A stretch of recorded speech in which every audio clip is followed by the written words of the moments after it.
अपने विवादित बयानों से सुर्खियों में रहने वाली नाजिया इलाही खान की मुश्किलें कम होती हुई नजर नहीं आ रही हैं।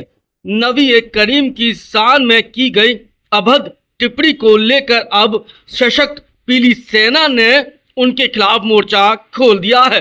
आज संगठन की अध्यक्ष आगरा जिला न्यायालय पहुंची। यहां पर उन्होंने मुख्य न्यायिक मजिस्ट्रेट के यहाँ पर नाजिया इलाही के खिलाफ एक शिकायत दर्ज कराई, यानी औपचारिक परिवाद प्रस्तुत किया और उन्होंने मांग की कि न्यायालय इसको संज्ञान में ले और नाजिया इलाही खान के खिलाफ कठोर कार्रवाई की जाए ताकि किसी भी तरह से देश के अमन, चैन और सौहार्द को ना बिगाड़ा जा सके। उन्होंने दो टूक शब्दों में कहा कि नाजिया इलाही खान ने जो नबी करीम को लेकर बयान दिया है उससे मुस्लिम समाज में खासा रोष व्याप्त है।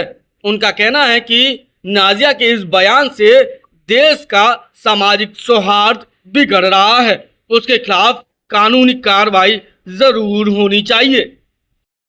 मैम, परिचय हेतु हुए आज न्यायालय के आप क्या कहना चाहेंगे इसके? देखिए, लगातार जो हिंदुस्तान की फ़िज़ाएं ख़राब हो रही हैं, जिस मकसद से हो रही हैं, आपने लगातार उस बज़्ज़ात नाज़िया इलाही का नाम सुना होगा जो हमारे अल्लाह ताला की शान में, नबी की शान में, माँ आयशा की शान में गुस्ताखी करती जा रही है और निरंतर उसमें कोई उसकी ज़बान पे रोक नहीं है। हर जगह प्रदर्शन हो रहे हैं, रिपोर्टें दी जा रही हैं थानों में, मगर कोई रिजल्ट नहीं निकल रहा है, एफआईआर दर्ज नहीं हो रही, उसकी गिरफ्तारी नहीं हो रही। तो मजबूर होकर हमारे पास कोर्ट का दरवाज़ा खटखटाने के अलावा कोई रास्ता नहीं बचा। हम सब कुछ सह सकते हैं, मगर अपने नबी की शान में, अपने खुदा की शान में, अपने भगवान की शान में, अपने ईश्वर की शान में गुस्ताखी बर्दाश्त नहीं कर सकते, चाहे वो किसी पार्टी का हो, किसी धर्म का हो, किसी जाति का हो। हमें इससे मतलब नहीं है। हम चाहते हैं कि इन प्रथाओं पर रोक लगनी चाहिए। कुछ भी सरफिरे उठा के किसी भी भगवान को गाली दे रहा है, खुदा को गाली दे रहे हैं, नबी को गाली दे रहे हैं, क्यों भाई? आप वैसे लड़ाइयाँ लड़ो ना। तो जब तक ऐसे बज़्ज़ात लोगों पे लगाम नहीं लगेगी, सरकार नहीं लगाएगी, कोर्ट नहीं लगाएगी, हमने अपने मुख्यमंत्री आदरणीय योगी आदित्यनाथ जी से भी गुहार लगाई है कि उस बज़्ज़ात को अरेस्ट करो।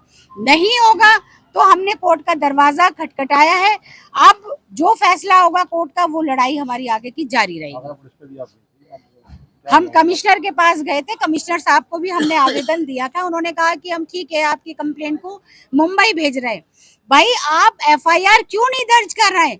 कहीं भी कोई क्राइम होता, आज कोई एक आदमी छोटा सा क्राइम कर दे, पुलिस रात को 2 बजे जाके घर से उठा लाएगी और मारेगी। उस बज़्ज़ात महिला जो लगातार बदतमीजी कर रही है उसको क्यों नहीं अरेस्ट किया जा रहा है?